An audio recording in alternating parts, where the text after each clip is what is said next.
declare and decree that I'm not going to look like what I feel. If I was broke, I wouldn't tell you. But David said, whatever was wrong with me, I wouldn't tell you. And then he had another part of the scripture. He said, I lift my eyes into the hills, from where cometh my help. Look at somebody and said, I am a warrior. You better act like you are a warrior. Many are the afflictions of the righteous, but oh God. And somebody said he takes it. Come on, say.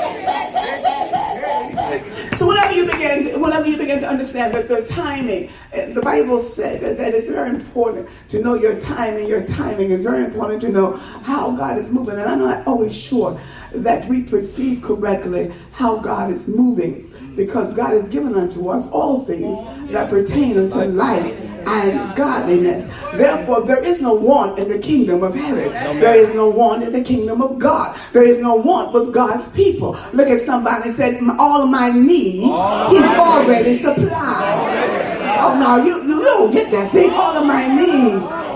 See, you want to talk about money. Money is an earth situation, not a divine one. So all of my needs, he's already supplied. So he's already supplied and he's going to manifest the money. Oh, you don't understand where I'm going tonight. The whole process is that we would cease and desist on being ourselves. Wow.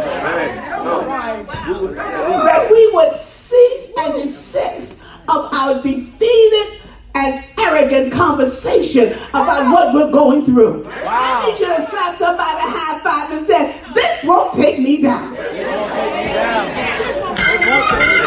I'm going somewhere. Let's go. Look at somebody. I don't know what you're going through, but it won't take you down. You've been in hell already and you came out. You're looking pretty good for yourself.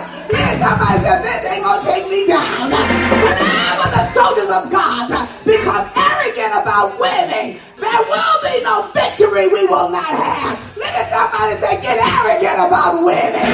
Decree your success. Proclaim your victory.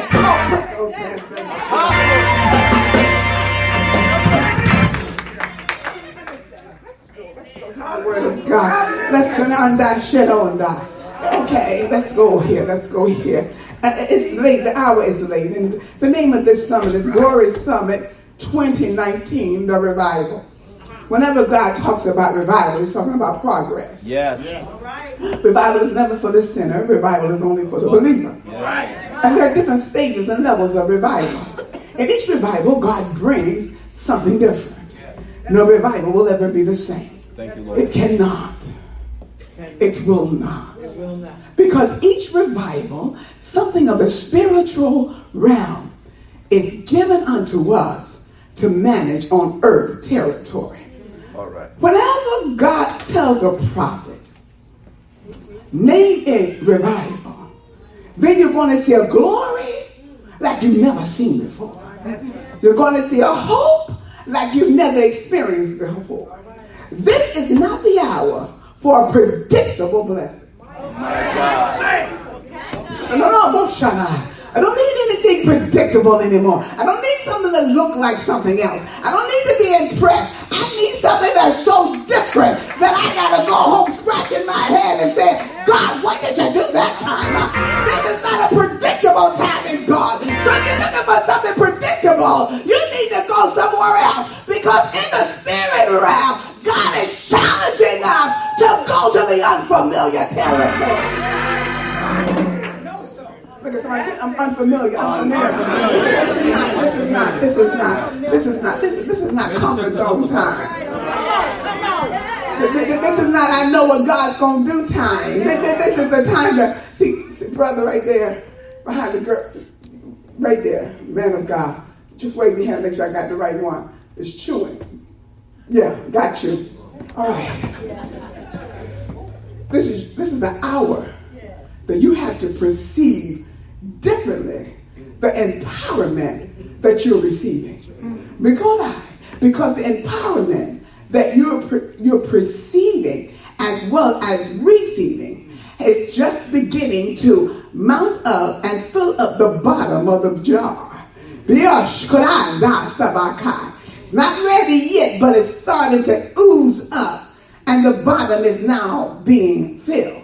But God said, I'm going to cause the cup to run over. That where none don't say by, that wherever you would go and whatever you proclaim, it will not just happen perchance, but it will happen instantly. This is the hour for you to become the most ridiculous praiser that you've ever been before. You're already a great praiser, but this is a ridiculous time because you're getting ready to go into some ridiculous places, and God is going to decree unto you some ridiculous things. Now, people of God, just pray.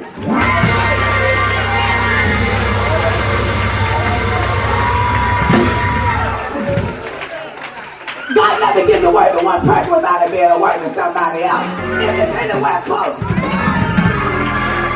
is not the season for personal prophecy. This is not the season that you're going to get a husband and you're going to get a car. This is the season to tell you how to get to your next dimension in God.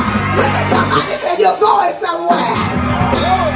Sweetheart, right there. You right there. Yeah. You. Just jump up. I want you to sit back down again, and this time I want you to jump up. Because God said in this year, your blessings are going to jump up on you. Oh, shut up. I want you to listen to me. Yeah, because listen to me now, baby. Listen to me now. Listen. You're going to walk through some things. And you're going to think that the people you're walking through got it. But they don't. God is going to let you walk through them to get to the other side. For the ones that do. Now, when you get there, don't tithe just 10%, tithe 30%, and then decree, God, I don't want 100-fold blessing. You're going to Deuteronomy 11 and say, give me 1,000 times.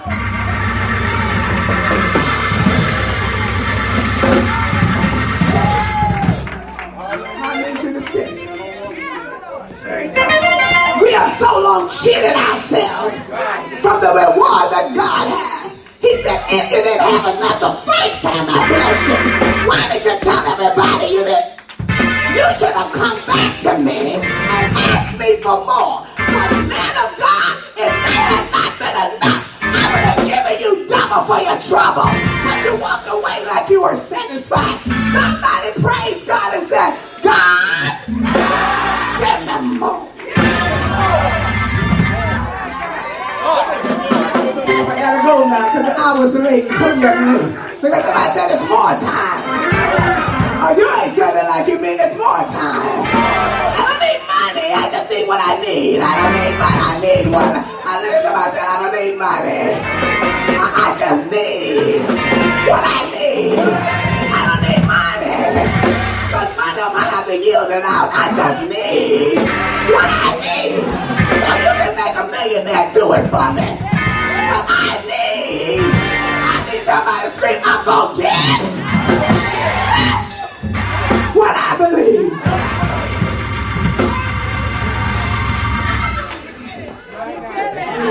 But there is Deuteronomy 11, 1,000 more, baby, 1,000 more. All right. Revival returns a dimension of glory. Yes, God. Back to God. Yes. Revival returns a dimension of glory back to God.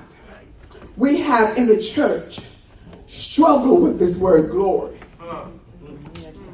because we have not always been able to decipher the glory of God.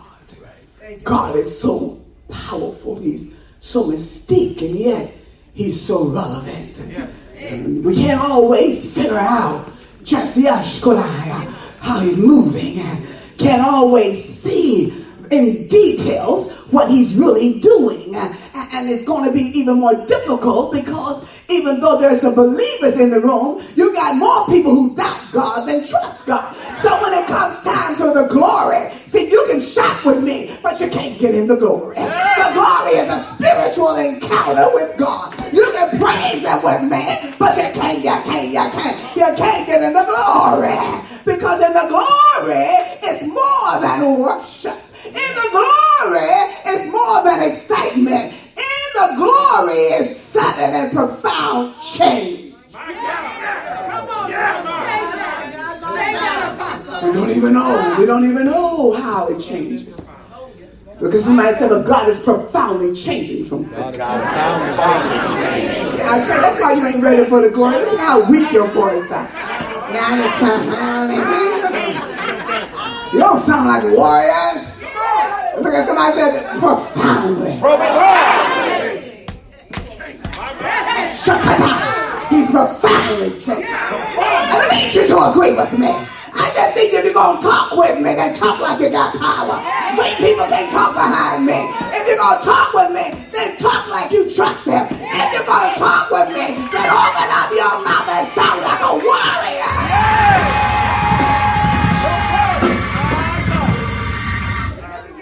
So the glory is always left is a mystique place. But in all actuality, the glory is the empowerment of God in the abilities that you're weak in. That's why he said, let the weak say that I am strong.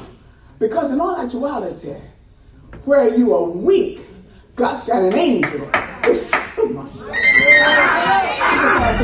Where you're weak, God's got an angel. They got that covered. You're taking too much time trying to correct stuff. You need to take the stuff you can do well and work on it. You're taking too much time trying to repent over stuff you ain't ready to give up on. You need to take that time and manifest what is it that you can do. Stop trying to repent over stuff you still love. Thank God for what you don't love. And bless his holy name. Now where are the real believers? Weakness only means that I've not come to grips with some stuff in my life. And the church is behind time. You're trying to ask God to cause you to forget what you have created. God is not here to recreate over your creation, but he is here. Put his foot down on whatever you decide. I need a praiser right now. What is this confusing black woman saying to me? You know your sin, and you know your shortcomings. That does not discourage God. What you got to do is praise him beyond yourself.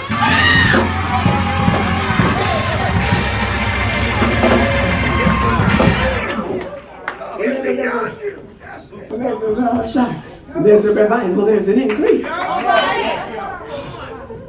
You know, no caution on the side. Whenever there's a revival, there's an increase. Whenever there's a revival, there's an increase. Wherever there is increase, there is prosperity. And wherever there's prosperity, it's not money.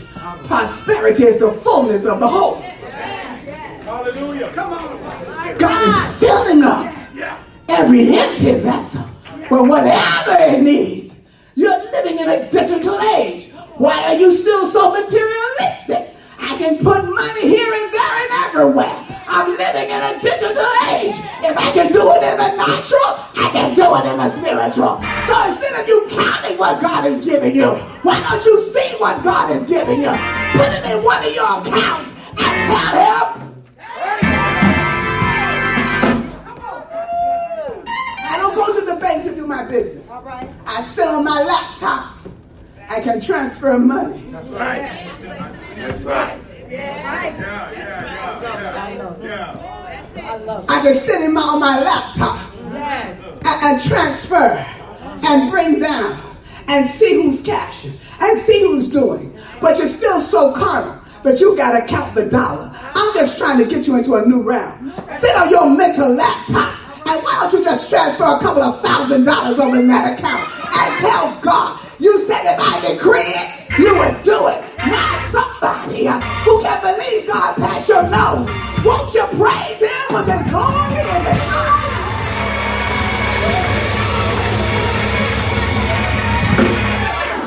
So we enter.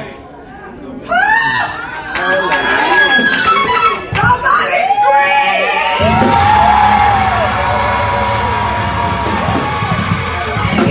You won't see no broke days, but ain't nobody told you before how to not be broke. Because somebody said I'm transferring money right now. I'm reaching down and borrowing from my future.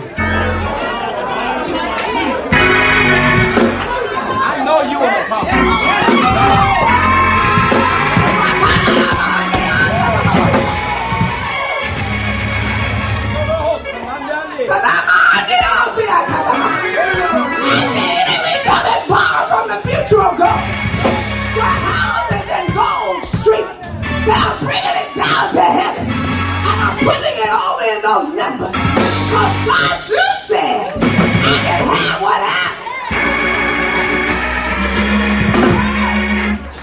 Gotta go.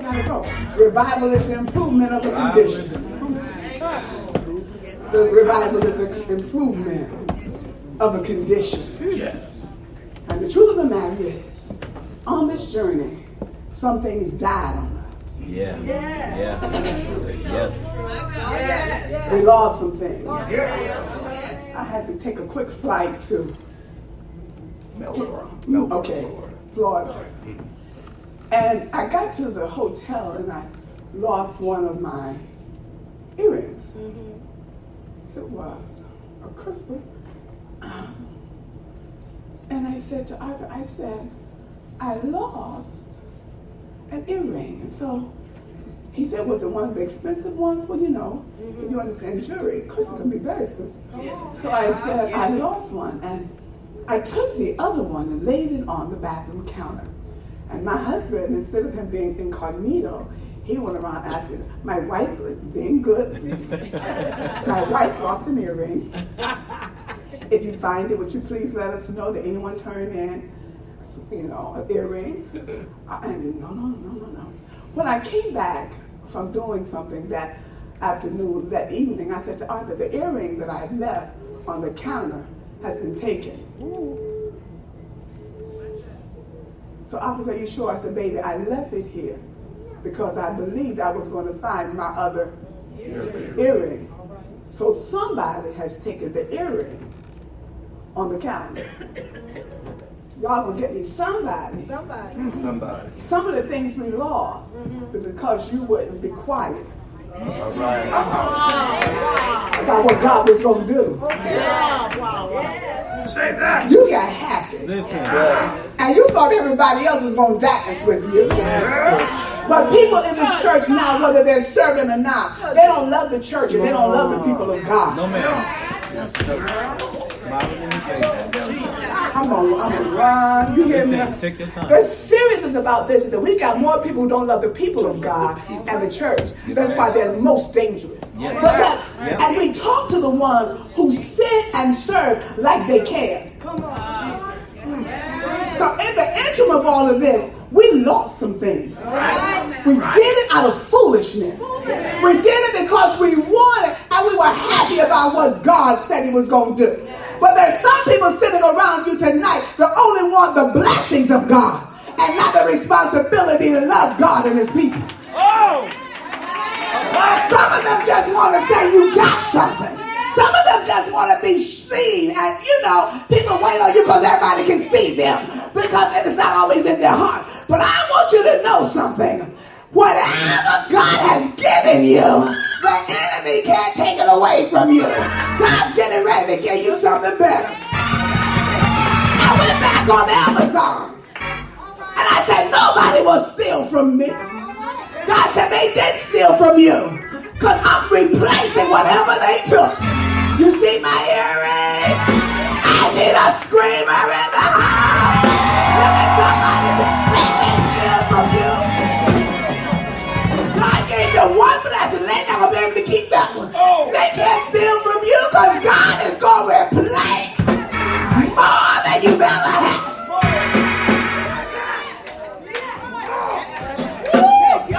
Won't you tell me real quick? I got to stop. My hour's late. No, ma'am. Take your time. Jesus. Don't rush upon it. Here we go. Let's see where we're going to go. Thank you, Lord. Something died. All right. Let's go with me in the Word of God. Won't you go with me, please, to Genesis 37. And I'm going to be reading out of the New Living Testament. So let's be reading, so I'm not going to read all of it. I was very late. God has a way of giving you seed blessings. And we have destroyed some seeds. So I got to talk to you about destroyed seeds. Destroyed seeds. Oh, my God. Help us, Lord. I don't want you to get sad about it. I'm going to tell you how to get stuff back. But you got to understand destroyed seed.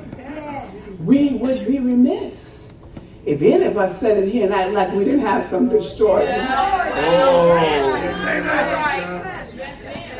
some of the things we knew when it happened, why God did some things that He did.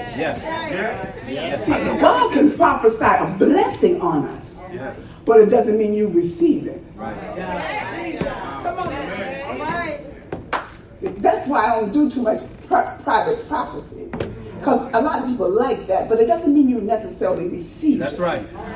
All it meant is that you heard it. And now we with people that think you can decree against the prophet. Wow. Explain it. Go ahead. Please do it. Right there, yes. You can't.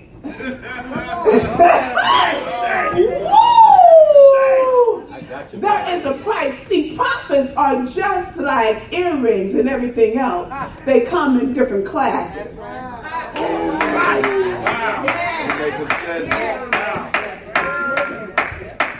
See, you got to earn some things to be the master.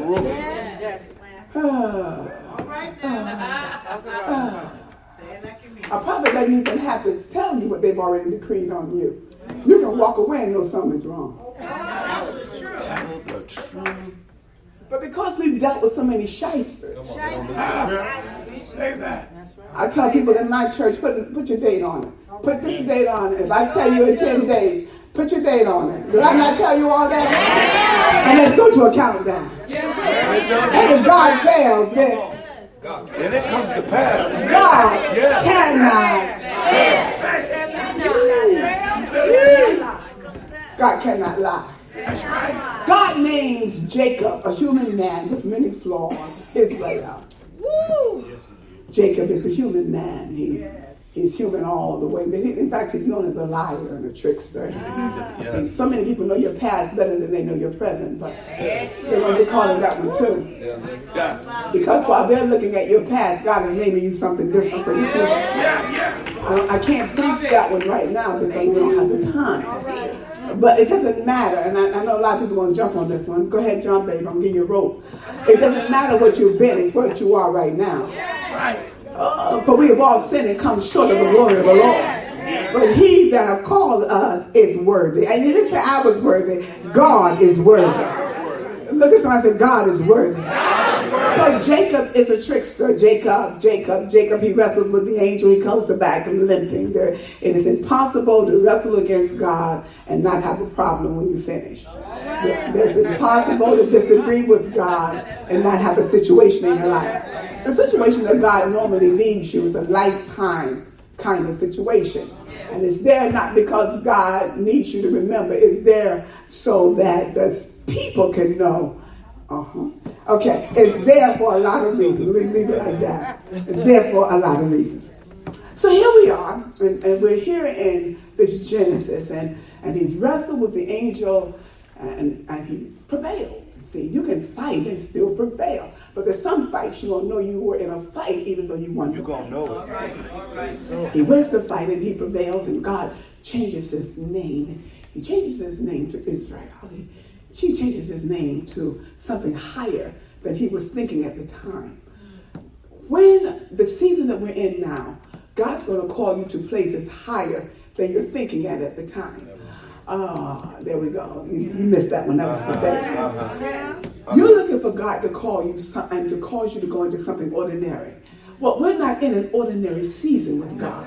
We're in an unordinary season. And the reason why most of us are looking like deers in the headlights is because God is calling us to a place that we never thought we would even qualify to be in. Now, you can slap somebody high five. Not only is he calling you into the place, he's making you convicted to get in the place. I need a praiser right now.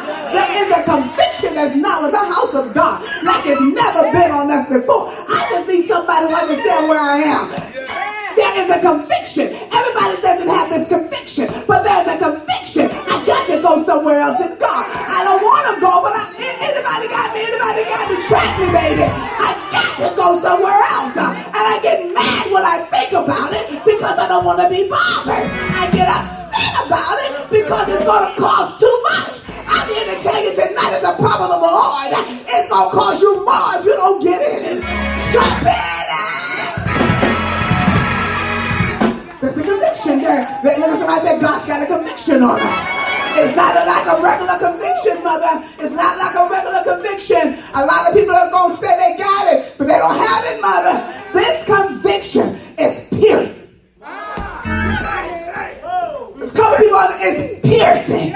It's almost like God's trying to kill you. Can't even breathe at night. This conviction got a hold on us. And it's almost like, Lord, what in the world? If you're in this room, why don't you lay your head back at Shabbat?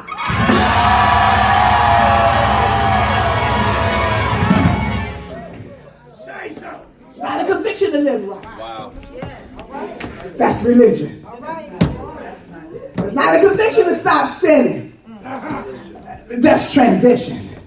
It's not a conviction to speak in bigger tongues or greater tongues. It is a conviction that you are less than what you should have been, and you ought to be embarrassed and ashamed that you didn't trust me to take you where I told you I wanted to go.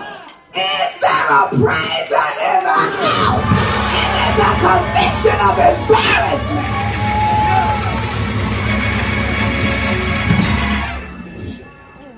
Talk about it.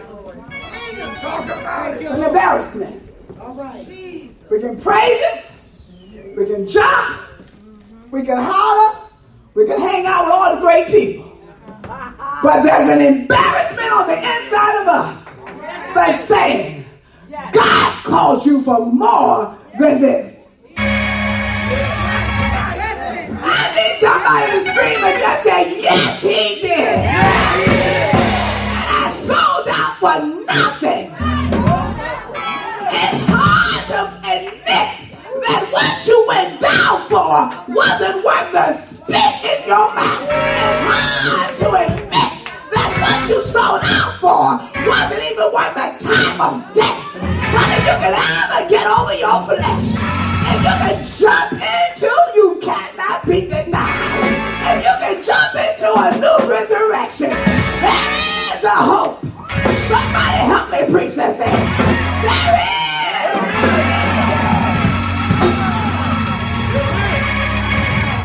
So let's go. He's been blessed. We don't need the money. You need to open your mouth and decree it. We don't need. Yes. Thank you, Lord. Hallelujah.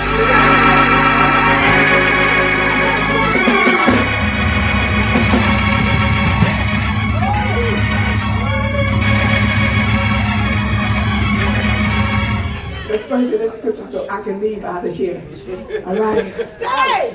This first verse says, I'm in the NLT now, the New Living Translation. So Jacob settled again. See that word? Settle. Settle. Again. Settle. And this ain't the first time you settled. No. The Bible's very specific. Yes. No, ma'am. So don't act like this. Don't act like this is the first experience you ever had.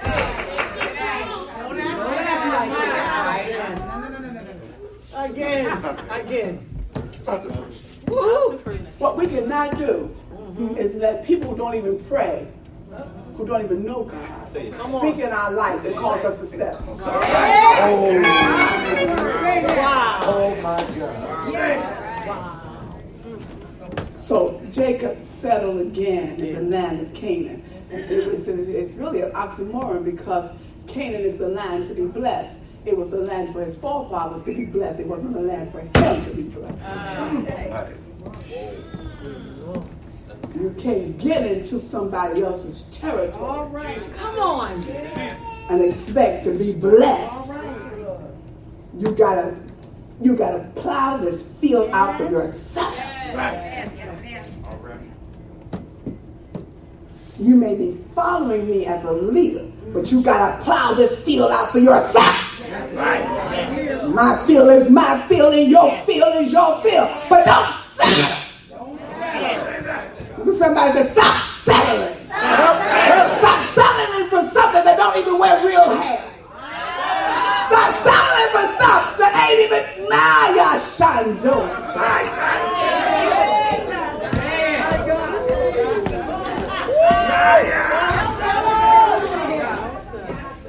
Stop settling for somebody else's debt. Stop settling for somebody else's dream. Stop settling and putting your dream in their dream. God's got you and you are a dreamer. Step out and say, God, you that calleth is able to do exceedingly and abundantly. Look at somebody and say, stop settling.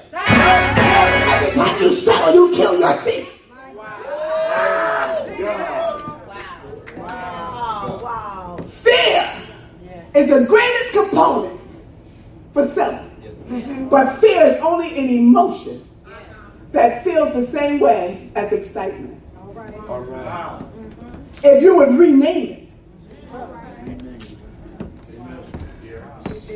if you would just rename it, and say, I'm not scared, I'm just really feeling excited. Call a thing that be not as. I'm not lusting right now. I just got a feeling of great desire. And Lord, you must be calling me higher. If you look at somebody that just rename some things. I gotta go. Just rename some things. You just sit back and settle. But it's time for you to rename some things. It may have been that for them, but it doesn't mean it's that for you. Yeah, I feel a certain kind of way, but I'm renaming it. This is another epiphany that God's getting ready to do something that's more awesome than I ever thought for. All I need is about 25 warriors.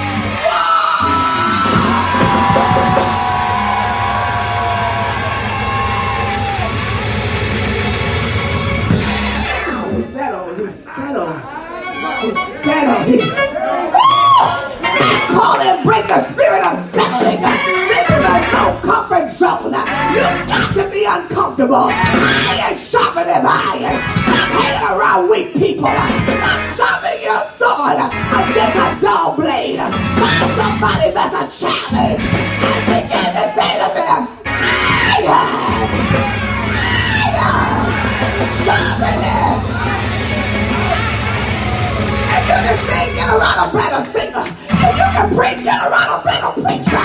Whatever it is, get around somebody. The problem is, you always look for nothing to succeed. It doesn't work. It does not work. If it's easy for you to get to, then it's easy for somebody else too.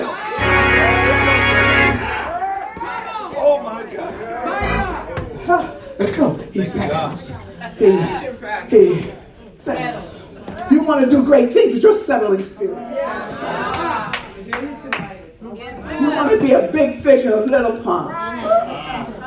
Go get yourself a big pond. You want to talk to somebody who never accomplished anything. You ain't got nothing. You can't tell me how to get something you ain't never done. That's not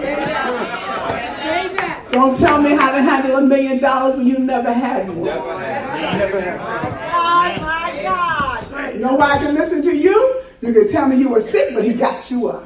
Yes. When you can't tell me nothing, then what you need to do is sit down until your experience comes. You're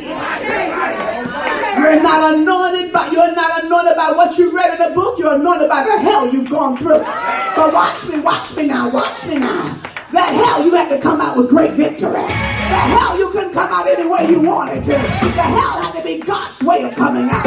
Don't listen to an ungodly person to give you a God's way out. I gotta come out God's way. And when I come out, I gotta look like I got the victory. I gotta dress like I gotta smell like I gotta walk like if I was hungry.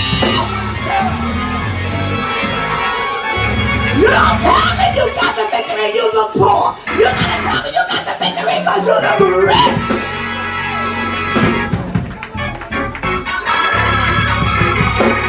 He's settled. Look at somebody and say he's settled. He's settled. Now I told you you're going to be a lengthy today. Go ahead. Oh my God. He's settled. He's settled. Now the second verse. We're skipping all over the place. Jacob, Israel, settled. See, it doesn't matter what prophetic words you've had. Here's why I want you to know where your seed died at. A lot of words, you never worked them through. That's right. That's the truth. Oh my God. You let the seed die. You let the seed dry out because it didn't look like it was going to work. It was too great for you. It was too mighty for you. People who accomplish are people who jump in the middle of it even though your knees are not moving. Yes, say that.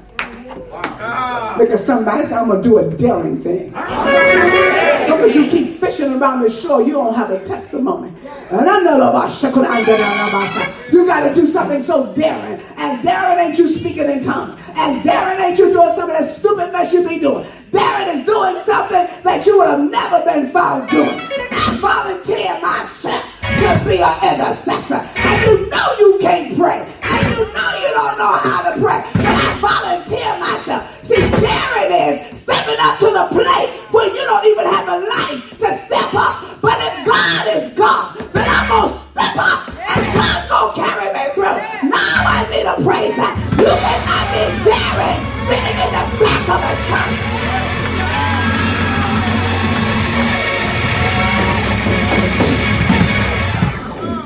You can't be daring in a comfortable position. You gotta know the time for war and the time to be cute. And if you got cuteness in you, you can be cute while you're fighting. Ask me how I know.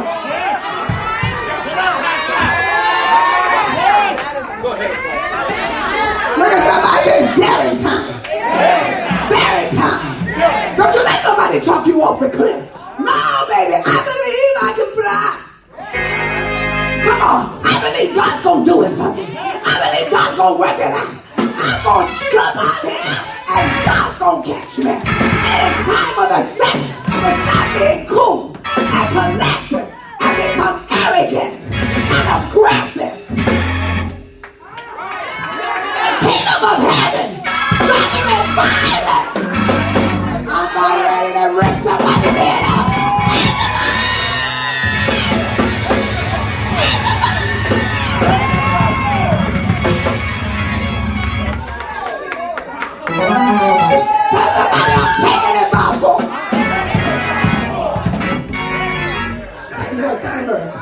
It's the account of Jacob. It's the account of Jacob. Jacob was 17 years old, and he watched. He worked for his brother and he worked for his father. That's in the second verse. But Joseph worked for his father and worked for his brother. Now remember, now Joseph's father is Jacob, and he worked and he reported to his father some of the bad things. Right. Some of you, the only thing you know about church is bad things. Say so. All right. Church hurt. I'm so sick of that church hurt mess. Oh, right. Your behind got kicked on the street, but you ain't got street hurt yet.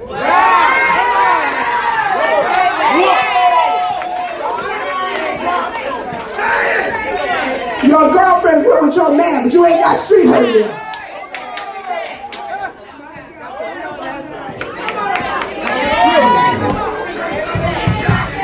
Now every time you turn around, I got church hurt. Mother's hundred men. Honey, dude, that stuff you went in there, they pulled a gun on you. What, you better tell the truth. Come on now. The murder rate has not dropped. They have blades and stuff all in their tongue. You ain't got. When we gonna get street hurt? See? I'm just waiting for somebody to come up and say, please pray for me, I have street hurt. No matter how dogged out you've been, you want to get back out there. They laughed at you and made a fool of you. And the people you sold yourself out to talked about you like you were a dog. But we still don't have. Love it. Say that. Lord have mercy. My God. Because somebody says time to change the narrative. Some of you would be living in the street of the church and pay you to come out. Talk about that. Some of you will still be on drugs, and while you've been in the church, and the saints didn't pray for you to come out. But we don't ever talk about what they prayed for. We only talk about the negative stuff, and then we go on video and all that social media stuff. And you want to talk about it, you sit around. Yeah, I've been hurt in the church. No, you hurt yourself because you never grew up. I need somebody to scream, it's growing up time.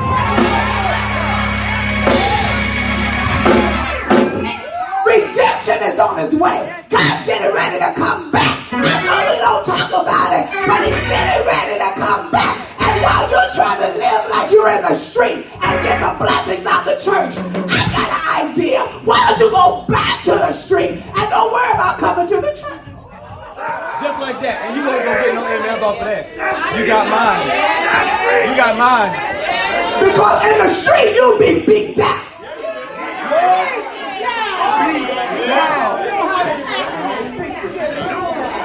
If some of the mess you done in church, you would done it in the street. You and your girls and your booze and everybody else would have got it.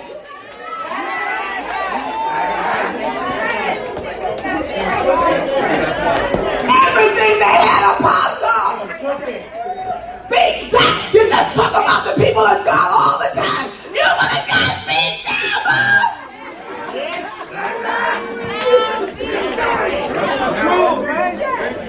Let's go. But you see, when you want to live a punkish life, listen here. Listen. You can't be lost in the street. No. Or out of the street. But now God is moving. I gotta go. And God's calling, oh my God. God's calling for warriors. God's calling, he don't care if you can't do it. You hear me? God don't care if you ain't got no practice. God has said, step up to the plate. I'll show you what I'm going to do for you. Step up to the plate. I'm going to show you. Because having a mess in the church right now ain't doing it no how. But if you step up, I need somebody to say, step up time. Oh my God. Third verse. Say so. Fourth verse. But his brothers hated him. Brothers hated him because he had the coat of many colors, and that's preaching right there. And then they couldn't say a kind word. When you're blessed, you got favor. People can't say nothing kind about you. It doesn't come out of their mouth because they hate you because you have favor. Oh, you don't think you have anything, but you don't know that you're the man and the woman that they wish they were. So they can't say nothing about you.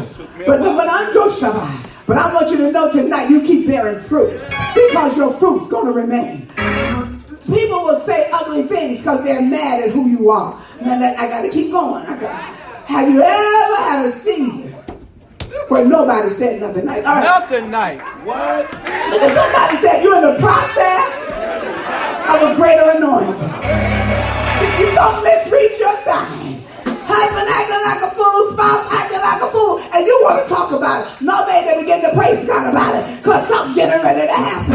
Can't find no money. You want to get depressed. No, baby, don't get depressed. I gotta go. Something's getting ready to happen. Look at somebody say something's getting ready to happen. Something's getting ready to happen.